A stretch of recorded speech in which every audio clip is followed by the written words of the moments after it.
ไว้ในชีวิตเพื่อช่วยพิษปลดทุกข์เป็นสุขีด้วยบุญอภิวันอัญชลีสวัสดีโดยการนิรันดร์เทิน10 นิ้วกราบแนบใต้ไหวสาปาละมีธรรมในครูบาอาจารย์พระมหาเถรานุเถระท่านเจ้าคณะพระสังฆาธิการทุกรูปทุกตนขอความสุขความสวัสดีในธรรมะแห่งองค์สมเด็จพระสัมมาสัมพุทธเจ้าจงมีแก่บรรดาศรัทธาสาธุชนท่านผู้ฟังทั้งหลาย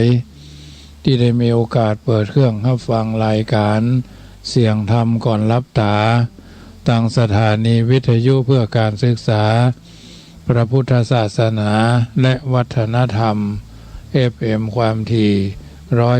104.50 เมกะเฮิรตซ์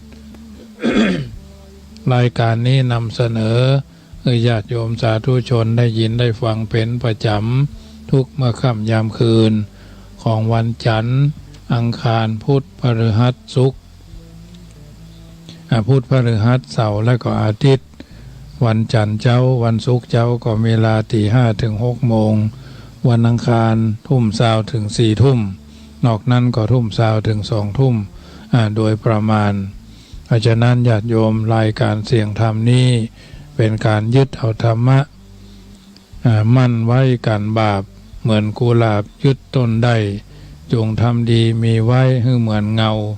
ตามตัวเฮาทุกการที่ผ่านไปดังนั้นญาติโยมสาธุชนท่านผู้ฟังทุกท่านได้ทำภาระหน้าที่ของตนของตัวเป็นลำดับลำดาวันนี้จุจอดลอดถึงเติงตันวันจันทร์ต้นสัปดาห์เฮาท่านทั้งหลายก็ได้ทำภาระธุระหน้าที่จนจะเข้าสู่นิทานในค่ำคืนนี้กิจการอันใดที่ทำแล้วก็เพื่อเกิดประโยชน์บุญคือการทำความดีบารมีคือการเพิ่มเติมเพื่อเกิดกับตัวกับตนเฮาท่านทั้งหลายนั่นได้กระทำบำเพ็ญสิ่งที่ดีมีประโยชน์กับตัวกับตนเป็นลำดับลำดาน้ำธรรมคำสอนก็เป็นส่วนหนึ่งที่จะได้เป็นพลังใจสนับสนุนส่งเสริมเฮาท่านทั้งหลายได้กระทำบำเพ็ญให้เป็นไปสิ่งต่างๆที่ทำแล้วเป็นประโยชน์แก่คนจำนวนนักเฮาก็รีบทำกันอย่างต่อเนื่องสิ่งใดที่ทำแล้วเป็นโทษเป็นตาเป็นเดือดเป็นดังเป็นที่สิ่งที่ทำเมื่อเฮาท่านทั้งหลายบ่ค่อยได้สำเร็จไม่อยากจะปรารถนาก็คือการที่อยู่ในสังคมแห่งที่นั่นมีแต่คนโกรธคนโลภคนโกรธคนหลงอันเป็นมรณะทินเบื้องต้นอย่างน้อยๆก็มีการทำเสมอต้นเสมอปลายช่วยกันประคับประคองกันไปอันดีเขาก็ทำกันอย่างต่อเนื่องอันบดีเขาก็พยายามหลีกเลี่ยงลบเลี่ยงห่างผ่านไปด้วยดีวิถีชีวิตเขาก็จะพบหนทางแห่งความเป็นผู้สำเร็จในกิจการอันพึงปรารถนาน้อยๆก็ถือว่าได้ทำหน้าที่ของแต่ละคนแต่ละท่านคือเกิดประโยชน์แก่คนจำนวนนักจำนวนหลายอย่างน้อยๆก็มีการลักในการพัฒนาวิถีชีวิตและตนตัวเฮาท่านทั้งหลายทุกคนทุกท่านได้กำเนิดเกิดมาเป็นชาวพุทธมาพบพระพุทธศาสนามีการดำเนินชีวิตอย่างถูกต้องดอกแท้ต้องการความสุขความสำเร็จที่เฮาท่านทั้งหลายปรารถนาก็บ่อเกิดแห่งความสุขบ่อน้ำเอาไว้กินเอาไว้อาบแต่บ่อบุญบ่อกุศลก็คือการทำสิ่งที่ดีมีประโยชน์สมดังพระพุทธเจ้าตรัสเอาไว้ในมหาอาสาโรหะชาดกว่าโยบุเพกตะกันรยาโนอากาโลเกสุทุตกรังผู้ใดทำคุณงามความดีไว้ก่อนชื่อว่าได้ทำสิ่งที่ทำได้ยากไว้แล้วต่อมานั้นผู้นั้นจะทำก็ว่าบ่ทำก็บ่เป็นหยังผู้นั้นย่อมได้รับการเสนอตั้งเป็นปูชนา ระหะบุคคลคือเป็นผู้สมควรแก่เครื่องปูจาสมควรแก่การปูจาตลอดไปปูจาตลอดไปอย่างใดเป็นว่าการบำเพ็ญกุศลก็คือการทำบุญบุญเป็นความเรียกรวมการทำความดีที่เป็นเครื่องมือในการกำจัดกิเลสคือมดคือเสี่ยงไปคือการทำความดีอันใดที่ทำเพื่อกำจัดความโลภหันแก่ตัวกำจัดความโกรธความงุ่นง่านแห่งจิตกำจัดความมืดมิดด้วยโมหะแห่งใจลงได้ความดีอันนั้นจัดเป็นบุญทั้งนั้นซึ่งท่านแยกเรียกชื่อออกไปเป็นอย่างเช่นทานพ่องศีลพ่องภาวนาพ่องหรือเรียกในชื่ออื่นแถมแต่ทั้งหมดก็รวมอยู่ในคำว่าบุญทั้งนั้นอันบุญนี่แหละที่สมเด็จพระชินสีสัมมาสัมพุทธเจ้าทรงกำชับแนะนำให้ทำบำเพ็ญการไหว้ให้นักและทำให้บ่อยเข้าไว้พร้อมกับปลูกสันทะนิสัยความยินดีพอใจในการทำบุญให้เกิดอยู่เสมอเมื่อทำบุญบ่อยๆบุญก็พอกพูนอยู่ในตัวกลายเป็นบารมีที่สำคัญอันนำให้ได้ผลอานิสงส์ตั้งมั่นแต่มนุษย์สมบัติสวรรค์สมบัติและนิพพานสมบัติในที่สุดเพราะการสั่งสมบุญนั่นนำความสุขมาให้ดังพระพุทธเจ้าโลกนาถตรัสโอวาทไว้เป็นบาลีไว้เบื้องต้นว่าปุญญัญเจปุริโสกายิราถ้าคนเฮาจะพึงทำบุญก็พึงทำบุญบ่อยๆพึงทำความยินดีพอใจในบุญนั่นเพราะว่าการสั่งสมบุญนำสุขมาให้โดยแท้ตามพระพุทธพจน์นี้ทรงให้หันชี้ให้หันว่าบุญเป็นแก้ววิเศษที่สามารถเนรมิตสุขสมบัติที่ปรารถนาได้ทุกอย่างการทำบุญนั้นพึงทำบ่อยๆจนเป็นนิพัทธกิจคือนิสัยเคยชินตามกระแสของโอกาสเช่นเมื่อสามารถฮื้อทานได้ก็ฮื้อเมื่อรักษาศีลได้ก็รักษาภาวนาได้ก็ภาวนาปล่อยเวลาให้เปล่าประโยชน์แม้จะทำได้บ่นักแม้จะทำได้บ่เมินก็ยังดีกว่าบ่ทำมาได้เท่าใดก็ทำอย่างใดทำได้อย่างใดก็ยินดีพอใจในส่วนนั้นเมื่อทำบ่อยเข้าบุญก็เต็มบุญบริบูรณ์ได้อุปมาเหมือนกับน้ำฝนที่ตกลงมาจากฟ้าทีละเม็ดทีละหยดเมื่อมากเม็ดมากหยดเข้าก็ทำให้ภาชนะที่รองรับไว้เต็มได้บุญก็เช่นเดียวกันอย่างนั้นอย่าได้ดูหมิ่นบุญที่ตนทำว่านิดหน่อยคงบ่มีผลเมื่อทำเรื่อยไปบ่หยุดบ่ท้อแท้ในกลางคันบุญนั่นย่อมเต็มบริบูรณ์ได้สักคราวหนึ่งแม้องค์สมเด็จพระสัมมาสัมพุทธเจ้ากว่าจะทรงมีพระบารมีสมบูรณ์จนตรัสรู้ได้ก็ทรงบำเพ็ญบุญมานับชาติบ่ถ้วนในแต่ละชาติก็ทรงบำเพ็ญบุญบารมีต่างอย่างกันไปแต่เมื่อรวมกันเข้าก็กลายเป็นบุญบารมีที่ยิ่งใหญ่อันจะนับจากประมาณก็บ่ได้ดังนี้เป็นตัวอย่างด้วยเหตุนี้จึงตรัสสรุปได้ว่าการสั่งสมบุญนำความสุขมาให้ที่ทรงแสดงเรื่องนี้ไว้ก็เพื่อจะแนะนำเชิญชวนให้ทำบุญให้ยินดีพอใจในบุญคือความดีบารมีคือสิ่งที่เพิ่มพูน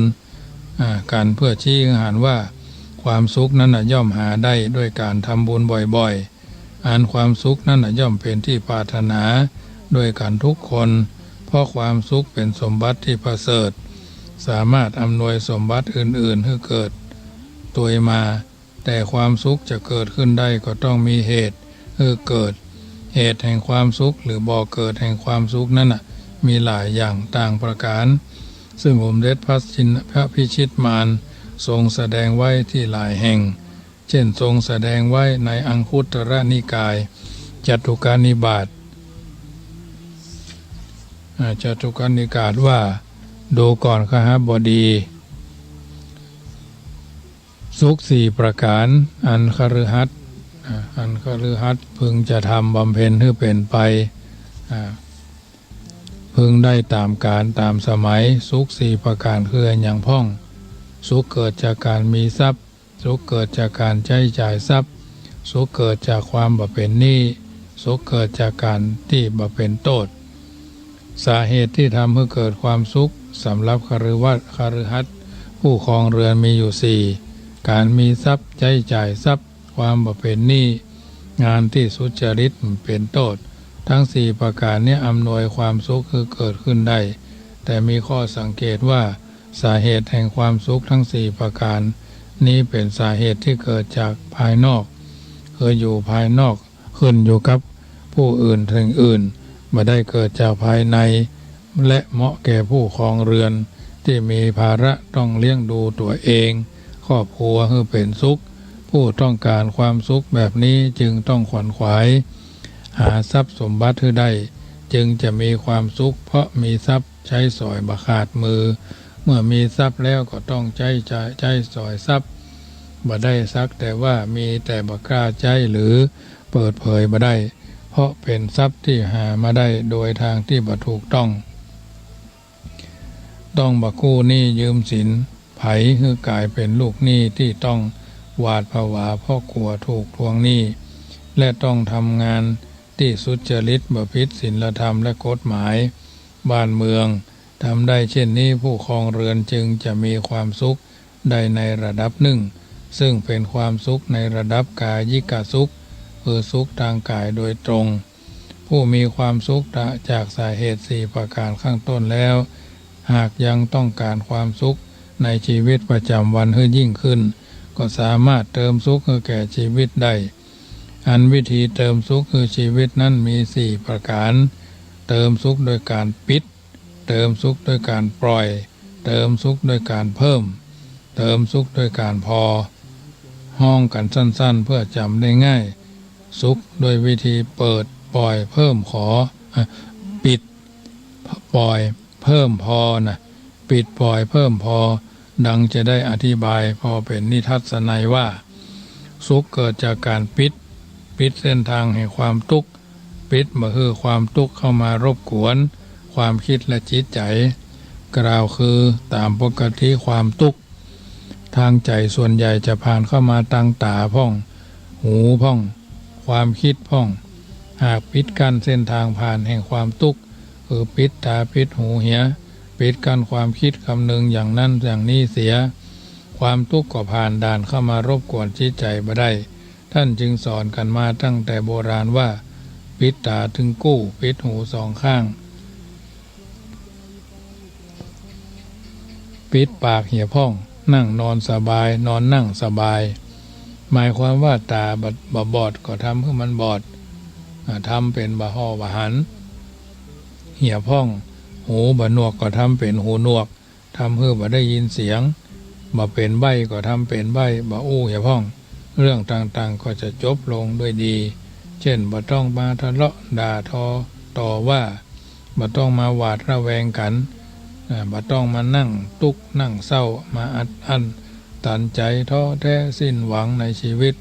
ที่เป็นทุกข์บ่สบายใจกันนั่นส่วนหนึ่งมาจากปิดตาเปิดตาคอยจ้องพอคนนั่นพอคนนี้เปิดหูตะแคงฟังแท่ทีแล้วบ่ทีเตื้อทำให้หันสิ่งที่บ่ถูกใจแล้วก็บ่สบายใจทำให้ได้ยินคำที่บ่ถูกหูแล้วก็บ่สบายใจทำให้ต้องเปิดปากอู้แล้วก็สบายใจถ้าปิดตาปิดหูปิดปากให้พ่องสิ่งนั้นสิ่งนี้ก็จะทำคำที่คนอื่นอู้ก็บ่มีบ่สบายใจถ้าปิดตาปิดหูก็บ่มีความหมายต่อจิตใจเพราะบ่ผ่านมาบ่ผ่านเข้ามาถึงใจอันจะทำให้ใจต้องเป็นผู้เดือดร้อนแถมยังนึ่งความสำรวมระวังบ่ฮือบาปอกุศลเกิดขึ้นทางกายพ่องทางวาจาพ่องทางใจพ่องก็ถือว่าเป็นการปิดกั้นเช่นกันท่านยกย่องว่าความสำรวมระวังเป็นความดีนะ ทางใจเป็นความดีทำพ้นจากทุกข์เกิดความสุขกายสบายใจได้ดังพระบาลีว่ากายเยนะสังวโรสาธุสาธุวาจายะสังวโรการสำรวมระวังกายเป็นความดีความสำรวมระวังวาจาเป็นความดีความสำรวมใจเป็นความดีความสำรวมระวังในทุกอย่างเป็นความดีภิกษุผู้สำรวมระวังดีแล้วทุกอย่างย่อมพ้นจากทุกข์ทั้งมวลได้การปิดกั้นสิ่งที่จะทำให้เกิดความทุกข์นั้นย่อมเท่ากับสร้างภูมิคุ้มกันแก่ตัวเองแก่จิตใจไว้ทำให้รอดพ้นจากภัยพิษที่จะเข้ามาเบียดเบียนทำอันตรายให้ได้รับความเดือดร้อนไม่สบายใจเป็นเหมือนกับการสร้างรั้วสร้างฝาและสร้างหลังคาไว้ป้องกันแดดป้องกันลมป้องกันฝนอันตรายจากภายนอกบ่ให้เข้ามาในตัวบ้านและบริเวณบ้านถ้ารั้วและฝาบ้านแข็งแรงอันตรายเหล่านั้นก็จะเข้ามาทำความเดือดร้อนแก่ผู้อาศัยอยู่ภายในบ่ได้แต่ถ้าบ้านบ่มีรั้วบ่มีฝาโล่งไปทั้งบริเวณทั้งลมทั้งฝนและอันตรายต่างๆก็เข้าไปทำความเดือดร้อนให้ตลอดเวลาฉันใดก็ฉันนั้นอันผู้ฉลาดจึงปิดกั้นตาปิดกั้นหู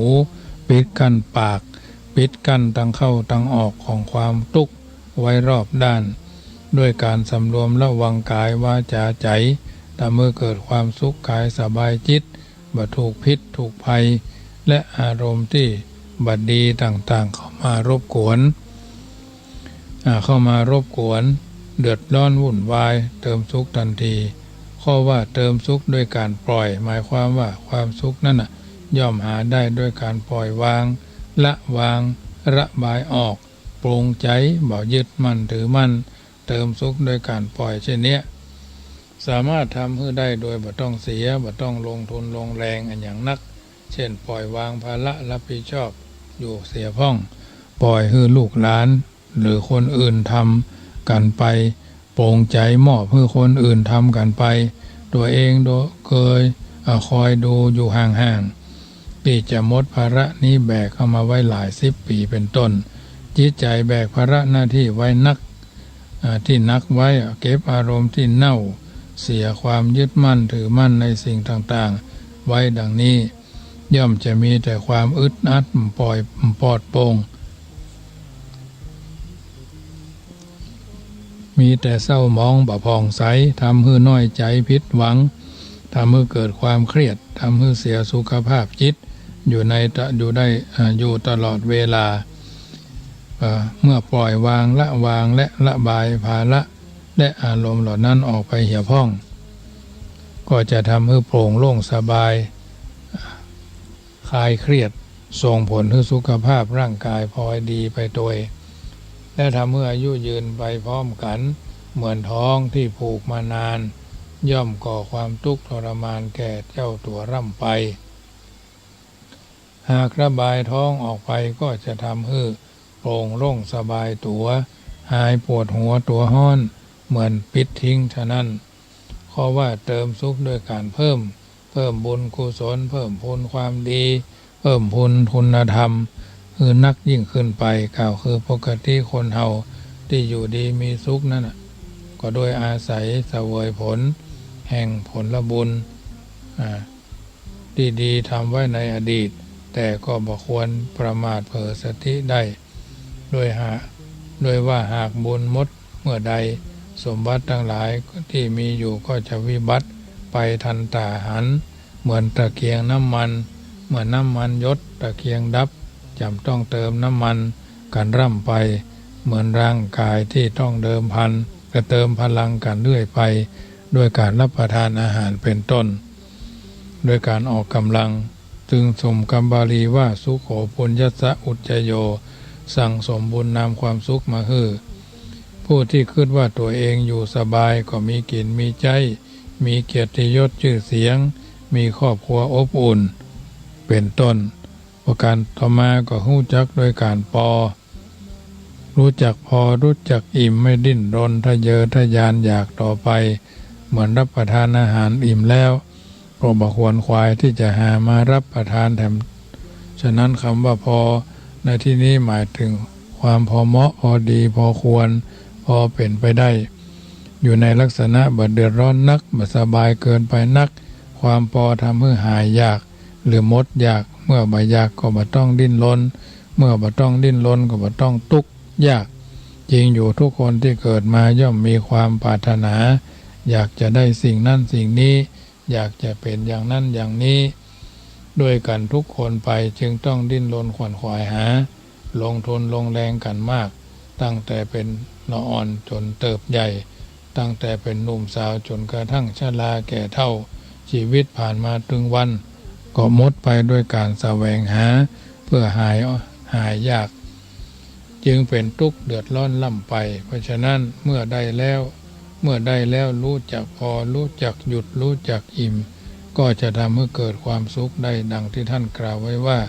รู้จักพอก่อสุขทุกสถานน่ะหมายความว่าพอได้ดีก็มีความสุขภาษาพระเรียกว่ายถาสารูปสันโดษซึ่งแปลว่าความยินดีพอใจตามสมควรบริโภคความหมายว่าบริโภคใช้สอยสิ่งที่ได้มาเท่าที่จำเป็นแก่ชีวิตบ่ฮืออัตคัดจนเดือดร้อนและบ่ฟูมฟายฟุ้งเฟ้อจนเหลือเฟือส่วนที่มีเหลือก็แบ่งปันกันไปทำใจบ่ฮือยึดติดสิ่งนั้นจนเกินเหตุความรู้จักพอที่ทำให้คนเฮาเสียสละแบ่งปันทำให้ช่วยเหลือเกื้อกูลคนอื่นทำให้ทานได้ความพอหรือความสันโดษยินดีเป็นเหตุให้มีความสุขเหมือนกับรับประทานอาหารเหมาะแก่ร่างกายอิ่มแล้วก็หยุดกินข้าวไว้ต้านน้ำย่อมทำให้บ่อึดอัดการเพิ่มสุขคือแก่ชีวิตด้วยการปิดด้วยการปล่อยด้วยการเพิ่มด้วยการปอ4ประการนี้เป็นเรื่องที่สามารถปฏิบัติได้โดยบ่ยากนักบ่ต้องดิ้นรนขวนขวายมากนักญาติโยมสาธุชนท่านผู้ฟังทั้งหลายได้ยินได้ฟังแล้วก็คงจะเป็นนิทัศนะอุทาหรณ์เตือนจิตสกิดใจเฮาเป็นลำดับวันนี้ก็เหลือเวลาแถม10 นาทีเนาะก่อนนำรายการจากท่านไปโทรศัพท์เข้ามาทักทายกันได้เนอะ0861875325 อยู่จุดไหนมงใดโทรเข้ามาได้1เสียง1สาย1กำลังใจบางท่านก็รับประทานอาหารมาแรงเรียบร้อยบางท่านก็อยู่ระหว่างเดินทางเนาะบางท่านก็อยู่ในระหว่างที่มีภาระธุระทำงานข้างๆพ้องอย่างพ้องมากมายหลายประการค่ำคืนนี้รายการเสียงธรรมก่อนรับตาธรรมาภาพพระมหาประสิทธิ์ธรรมาภินันโทดำเนินรายการมาก็ใกล้จะหมดเวลาลงแล้วญาติโยมอยู่ทางไหนอยู่ทางบ้านพี่น้องทางดอยสะเก็ดแม่ริมแม่แตงอยู่จุดไหนมงใดโทรเข้ามาเนอะ0861875325 1เสียง1สาย1กำลังใจเนอะญาติโยมสาธุชนท่านผู้ฟังทุกท่านในการดำเนินชีวิตของเราต้องมีหลักยึดหลักประพฤติแต่ละวันพุทธศาสนิกชนเจริญพรโยมพ่อแม่ลิมนมัสการครับผมแฟนพันธุ์แท้ครับพันธุ์แท้แม่ลิมมาสายที่1ม่วนขนาดเลยเนาะวันนี้ม่วนเนาะปิดปล่อยเพิ่มพอเนาะปิดทุกปล่อยโศกเพิ่มบุญพอเพียงเนาะวันนี้ฝนบ่ตกเนาะวันนี้เนาะวันนี้ฝนบ่ตกเนาะเป็นกำลังใจดีขนาดเลยครับครับเป็นกำลังใจคือพ่อเนอผมก็เป็นกำลังใจให้ท่านนะครับเจริญพรนะคุณพ่อแม่ริมสายที่1โทรเข้ามาเนอะ0861875325 1เสียง1สาย1กำลังใจในการดำเนินชีวิตของเราได้ศึกษาเรื่องพระไตรลักษณ์คือพระรัตนตรัย เจริญพร เจริญพรออกขอบคุณ นมัสการ นมัสการเจ้า จากไหนนี่ จากประภัยเมตโป่งก็คือดอนตะเก็ดเจ้า ฟังชัดเจนเนาะ เจ้า เข้าใจดีก่อวันนี้ ใจดี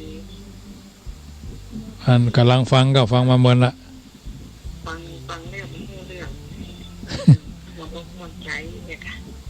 ป้า วันแต่ว่าพอได้โทรมาหามันมาจำหมายเลขก็จำอะไร ป้าภัยแม่โป่งดอยสะเก็ดเนาะ เจ้า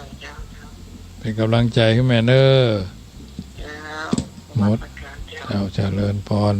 โยมแม่ป้าภัยดอยสะเก็ด0861875325โทรเข้ามาเนอ1เสียง1สาย1กำลังใจตมาภาพก็เป็นกำลังใจให้ทุกคนแต่ละคนแต่ละท่านก็ถือว่าเป็นกำลังใจให้กันและกันกำลังอย่างอื่นๆก็บ่สามารถที่เอาท่านทั้งหลายจะเพิ่มเติมกันได้นอกจากกำลังใจที่เอาท่านทั้งหลายมีให้ซึ่งกันและกันผ่านมาทางวิทยุมือถือเอาท่านทั้งหลายก็ถือว่าได้กระทำบำเพ็ญให้เป็นไปตามวาระโอกาสที่กระทำแล้วถือว่ามีโอกาสร่วมด้วยช่วยกันในการดำเนินชีวิตของเราท่านทั้งหลายที่ผ่านมาอาจจะผิดเพี้ยนอาจจะผิดพลาดด้วยประการทั้งปวงก็กระทำบำเพ็ญให้สิ่งต่างๆเหล่านี้กลับกลายเป็นชัดแก้วพิดานคำคลี่มุงบังอยู่เย็นเป็นสุขจุอย่างจุประการนั่นจงกับทุกคนทุกท่านที่ผ่านมาน้ำธรรมคำสอนก็เป็นหลักยึดเป็นหลักประพฤติเพื่อเอาท่านทั้งหลายโปนทุกข์โปนโศกโปนโลกโปนภัยเนาะจะรับจะนอนก็นึกถึงพุทธคุณธรรมคุณสังฆคุณนึกถึงบุญคุณที่เราได้กระทำบำเพ็ญนึกเป็นไปตลอดระยะเวลาที่ผ่านมา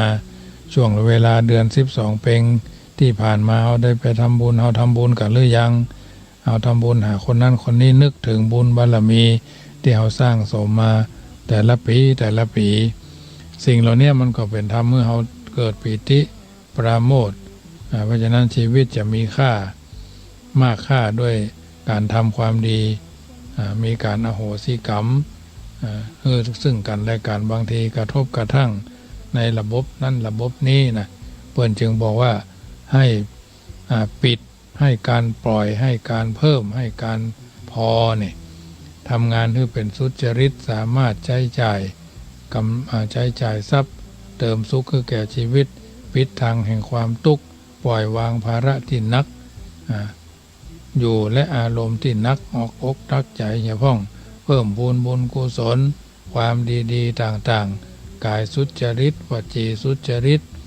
มโนสุจริตตามวาระโอกาสกันไปใจสร้างความพอด้วยการกำหนดขอบเขตความอยากไว้พ้องชีวิตของผู้นั้นจึงมีความสุขสมบูรณ์เป็นคุณเป็นก้าที่เอาท่านทั้งหลาย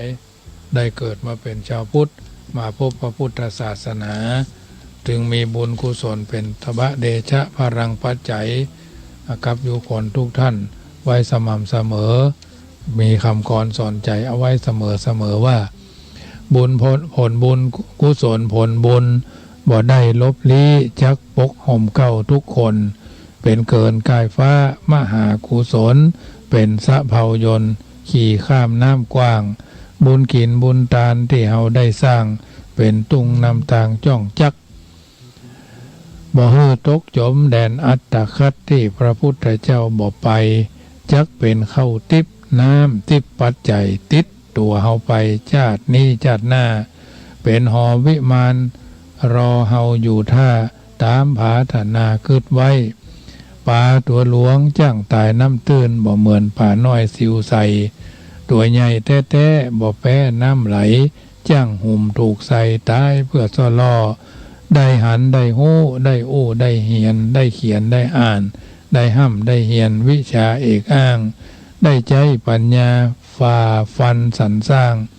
หากินตามต่างพระมนุษย์บ่โกงไผกินถือศีลพระพุทธ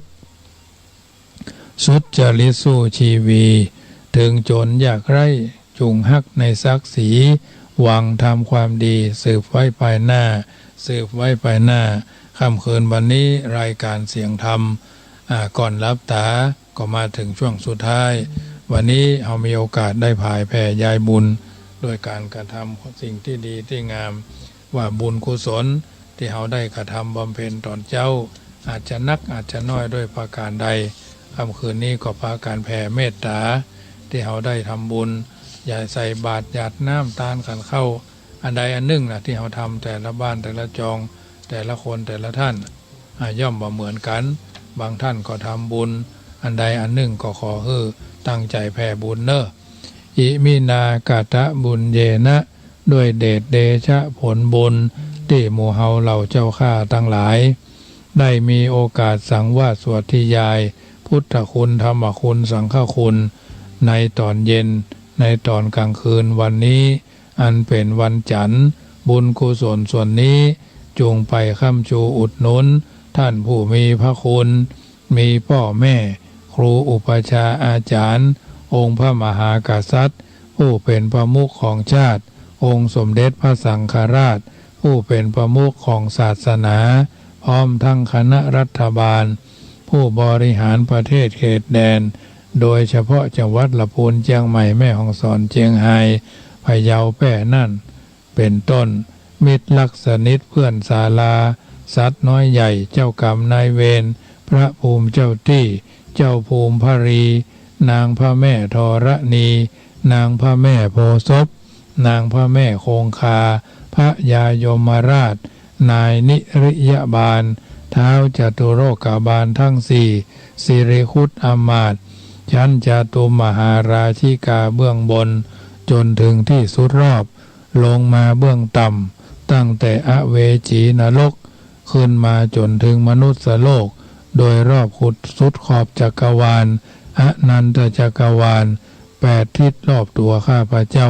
9 ทิศ8 ทิศรอบตัวข้าพเจ้า9 ทิศพระควพรหม10 ทิศโลกันตนรกข้าพเจ้าขอตั้งจิตอุทิศผลบุญกุศลนี้ไปแผ่ไปให้ไพศาลถึงพ่อแม่และครูบาอาจารย์ทั้งลูกหลานญาติมิตรสนิทกันคนเคยร่วมกิจการงานเพื่อพระพุทธศาสนาทั้งหลายจงมีส่วนได้ในบุญกุศลผลของข้าพเจ้าทั้งเจ้ากรรมนายเวรเทพเทวันขอให้ท่านได้กุศลผลนี้เทินรัตนัตยานุภาเวนะรัตนัตยเตจสาพุทโธบังซ้ายธัมโมบังขวาสังโฆบังกายาอะระหังบังเกสาอะระหังพุทโธนะโมพุทธายะท้ายที่สุดนี้ขอเจริญพรอนุโมทนา